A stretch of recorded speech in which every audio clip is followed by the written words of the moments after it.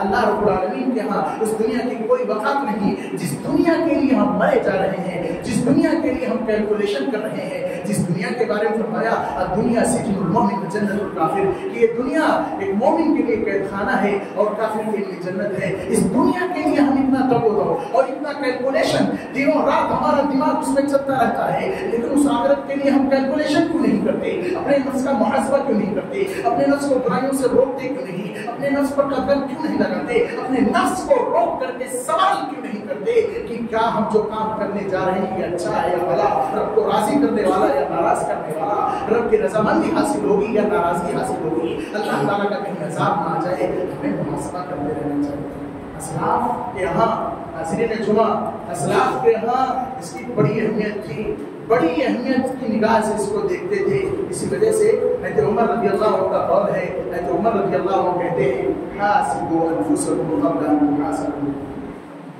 کہ اپنے نفس کا محاسبہ کرو قبل اس کے کہ تمہارا حساب و کتاب لیا جائے. کل آخرت میں رب العالمین تمہارا حساب و کتاب لے، تم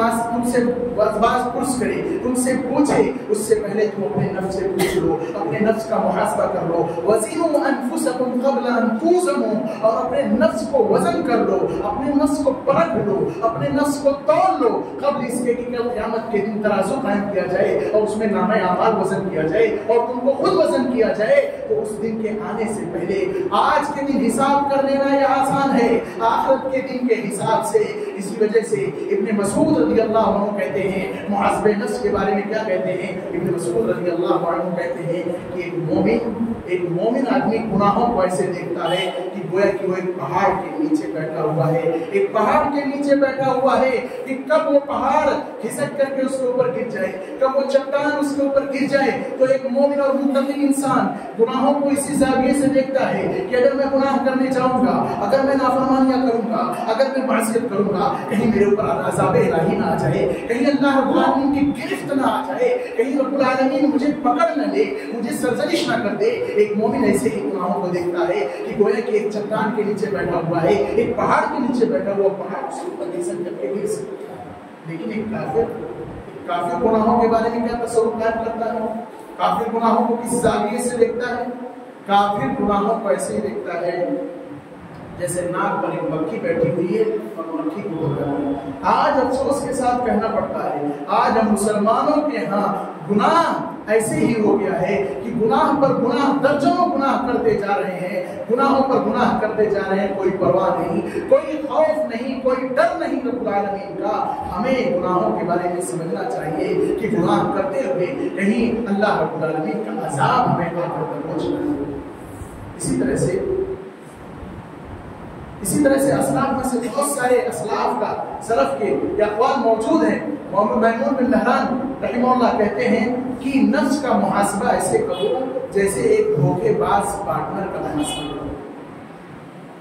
ویسے بھی جب انسان بزنس کرتا ہے تو پارٹنرشپ نہیں چل پاتی، اختلافات ہو جاتے ہیں، لیکن نفس کو تشبیہ دیا ہے کہ دھوکے باز پارٹنر، اگر آپ دھوکے باز پارٹنر کے ساتھ بزنس کر رہے ہیں تو ہمیشہ سترک رہیں گے، ہمیشہ چوکنا رہیں گے، ایک ایک ایکٹیویٹی پر نگاہ رکھیں گے، ایک ایک روپے پر نگاہ رکھیں گے کہ کہیں بےمانی نہ کر لے۔ میمون بن مہران نے کہا کہ اپنے نفس کے بارے میں یہی تصور کرنا چاہیے کہ ایک دھوکے باز پارٹنر ہے، انسان کو کب گناہوں کو میں مبتلا کر دے، انسان سے کب گناہ کرا لے، کب چوری کرا لے، کب بےمانی کرا لے، کب ظلم کرا دے، کب نافرمانی کرا دے، کب گناہوں کو چھڑوا دے۔ یہ نفس گناہوں کی طرف لے جانے والا ہے، تو انسان کو اپنے نفس کے معاملے میں جو ہے بالکل سترک رہنا چاہیے اور یہ سمجھنا چاہیے دھوکے باز پارٹنر ہے، انسان کو کبھی بھی دھوکہ دے سکتا ہے۔ اسی وجہ سے آپ دیکھیں گے حضرت جمعہ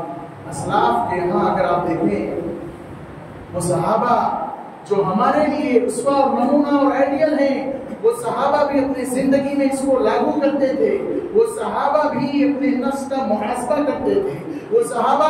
جن کے بارے میں رب العالمین نے قرآن کریم کے اندر سرٹیفکیٹ نازل کر دیا، رضی اللہ عنہم ورضوا عنہ، اللہ ان سے راضی، وہ اللہ سے راضی ہے، اللہ کی رضامندی اس سے انہیں حاصل ہو گئی اور وہ اللہ سے راضی ہو گئے۔ ہمیں یہ سرٹیفکیٹ حاصل نہیں ہے، ہم تو گناہوں پہ گناہ کیے جا رہے ہیں، لیکن وہ اسلاف، وہ صحابہ کرام کو سرٹیفکیٹ حاصل تھا، اس کے باوجود بھی اپنے نفس کا محاسبہ کیا کرتے ہیں، اور ہم گناہوں پہ گناہ کرتے ہیں اور محاسبہ نہیں کرتے ہیں۔ دیکھیے عمرو بن العاص رضی اللہ عنہ یہ فاتح مصر مانے جاتے ہیں، مصر کے فاتح اور مصر کے گورنر، مصر کو انہوں نے فتح کیا۔ یہ ان کے جب وفات کا قریب آتا ہے، وفات کا وقت قریب آتا ہے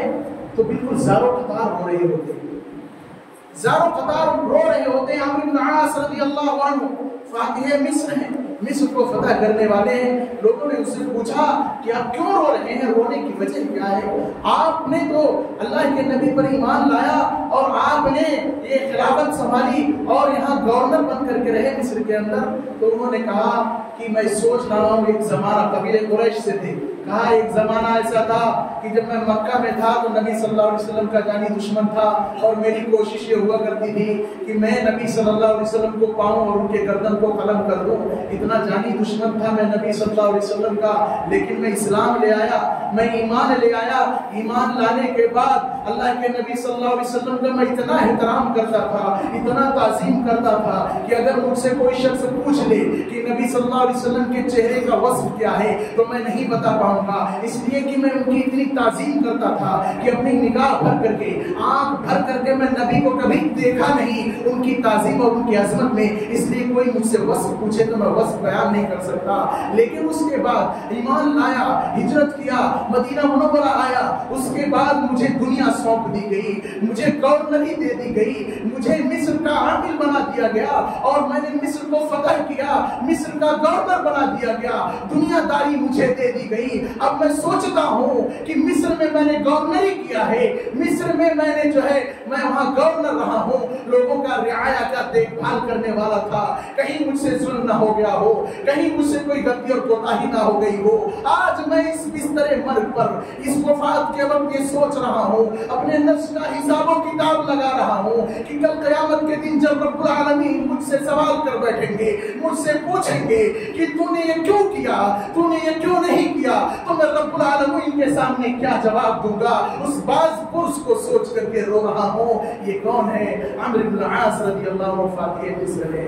حضرت عمر رضی اللہ عنہ کے بارے میں بھی آتا ہے، حضرت عمر رضی اللہ عنہ خلیفۃ المسلمین ہے، ان کو جنت میں جانے کا سرٹیفکیشن نبی صلی اللہ علیہ وسلم نے دیا اور عشر مبشرہ بالجنہ میں سے کہا ابو بکر فی الجنہ وعمر فی الجنہ وعثمان فی الجنہ وعلی فی الجنہ۔ ایک لائن سے نبی صلی اللہ علیہ وسلم نے 10 نام گنائے تھے، اس میں سے حضرت عمر رضی اللہ عنہ۔ لیکن نفس کا محاسبہ دیکھیے کس طرح سے کرتے تھے۔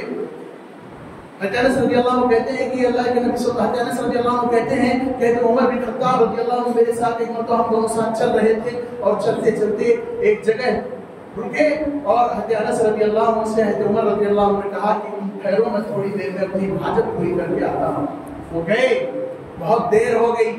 بہت دیر ہو گئی۔ حضرت انس رضی اللہ عنہ نے انتظار کیا، جب حد ہو گئی تو کہا چلو دیکھتے ہیں کہ حضرت عمر رضی اللہ عنہ کہاں گئے ہیں۔ حضرت عمر رضی اللہ عنہ کی تلاش میں اسی راستے میں نکل جاتے ہیں تو دیکھتے ہیں کھجور کا باغ ہے اور وہ باؤنڈری کی ہوئی ہے، دیوار اٹھائی ہوئی ہے، وہاں سے ایک آواز آ رہی ہے، یا جو ہے وہاں سے ایک آواز آ رہی ہے۔ اس آواز کو سن کر کے یہ پہچان گئے کہ حضرت عمر رضی اللہ عنہ کی آواز ہے۔ عمر رضی اللہ عنہ کہاں گئے تھے؟ عمر رضی اللہ عنہ اپنے نفس کا محاسبہ کرنے گئے تھے، اپنے آپ کو سرزنش اور عتاب کرنے گئے تھے اور چہار دیواری سے آواز حضرت انس بن مالک رضی اللہ عنہ نے، حضرت انس رضی اللہ عنہ نے آواز سنی اور کہہ رہے تھے کہ عمر رضی اللہ عنہ عمر بن الخطاب امیر المومنین، عمر بن الخطاب امیر المومنین، بخن بخن لتتخین یا ابن الخطاب او لیعذبنک۔ یہ کلمات حضرت عمر بن خطاب رضی اللہ عنہ اپنی زبان مبارک سے دہرا رہے تھے اور حضرت انس رضی اللہ عنہ نے ان کلمات کو سنا۔ اس کا مطلب کیا ہے؟ اے عمر بن خطاب آپ امیر المومنین ہیں، بہت اچھی بات ہے، بہت اچھی بات ہے کہ آپ امیر المومنین ہیں، لیکن یاد رکھنا تم خلیفہ ہو تو کہیں تمہارے نفس کے اندر یہ چیز نہ آ جائے کہ تم کو خلافت سونپ دی گئی ہے، تم بڑے آدمی بن گئے ہو۔ یا ابن الخطاب، یاد رکھنا اپنی حیثیت کو کہ تم خطاب کے بیٹے ہو، گرچہ امیر المومنین ہو لیکن خطاب کے بیٹے ہو۔ اللہ سے ڈرنا، اللہ سے ڈرنا، اور اگر تم نہیں ڈرو گے تو اللہ تعالیٰ تمہیں عذاب میں مبتلا کر دے گا۔ یہ کون ہے؟ یہ حضرت عمر رضی اللہ عنہ ہیں، اپنے نفس کا محاسبہ کر رہے ہیں۔ محدثین نے لکھا ہے کہ چلتے چلتے ان کے دل میں خیال آیا ہوگا کہ میں تو امیر المومنین ہوں، میں تو سب سے بڑا ہوں، تو اپنے نفس کو سرزنش کرنے کے لیے، اپنے نفس کا محاسبہ کرنے کے لیے تنہائی میں چلے گئے اور تنہائی میں جا کر کے الفاظ کہہ کر کے اپنے نفس کو یہ حیثیت دلا رہے ہیں، حیثیت یاد دلا رہے ہیں کہ تم یاد رکھنا اگر امیر المومنین ہو تو خطاب کے بیٹے ہو، انسان ہو، اس لیے رب العالمین سے ڈرنا، اللہ رب العالمین کا تقویٰ اپنے اندر رکھنا۔ اور یہی عمر بن خطاب رضی اللہ عنہ، یہی عمر بن خطاب رضی اللہ عنہ جب رات میں تہجد کی نماز پڑھتے تھے تو یہ آیت آتی تھی ان عذاب ربک لواقع، کہ اللہ اب جو ہے اس کا مطلب یہ ہے کہ بے شک تمہارے رب کا عذاب واقع ہونے والا ہے۔ جو عمر بن خطاب رضی اللہ عنہ جب تہجد پڑھتے تھے آیت سے گزرتے تھے تو پھوٹ پھوٹ کر کے روتے تھے، جبکہ وہ جنتی ہیں، جبکہ وہ جنتی ہیں، اس کے باوجود وہ پھوٹ پھوٹ کر کے روتے تھے اس آیت کو پڑھنے کے بعد۔ اسی طرح سے جو ہے حنظلہ رضی اللہ عنہ کے بارے میں آتا ہے، حنظلہ رسولی رضی اللہ عنہ کے بارے میں ایک مرتبہ وہ اپنے گھر سے نکل رہے تھے، ابو بکر رضی اللہ عنہ سے ملاقات ہوئی، ابو بکر رضی اللہ عنہ سے سلام دعا کرنے کے بعد کہتے ہیں حنظلہ رضی اللہ عنہ نافق حنظلہ، نافق حنظلہ، حنظلہ منافق ہو گیا، حنظلہ منافق ہو گیا۔ تو حضرت ابو بکر رضی اللہ عنہ کیا ہوا، کیسے منافق ہو گئے، کیا بات ہو گئی؟ تو انہوں نے کہا کہ میں جب اللہ کے نبی صلی اللہ علیہ وسلم کی مجلس میں ہوتا ہوں، جب وہاں قال اللہ اور قال رسول کی صدائیں بلند ہوتی ہیں، جب وہاں قرآن کا تذکرہ کیا جاتا ہے، جب نبی صلی اللہ علیہ وسلم حدیث کا ورد کرتے ہیں تو میرے ایمان کے اندر تازگی آتی ہے، میرے ایمان میں مضبوطی آتی ہے۔ لیکن جب میں گھر بار میں ہوتا ہوں، جب اپنے اہل خانہ میں ہوتا ہوں، جب بزنس میں ہوتا ہوں، مارکیٹ میں ہوتا ہوں، تو اپنے اندر وہ ایمانی کیفیت نہیں پاتا ہوں۔ گویا کہ دونوں کیفیت میں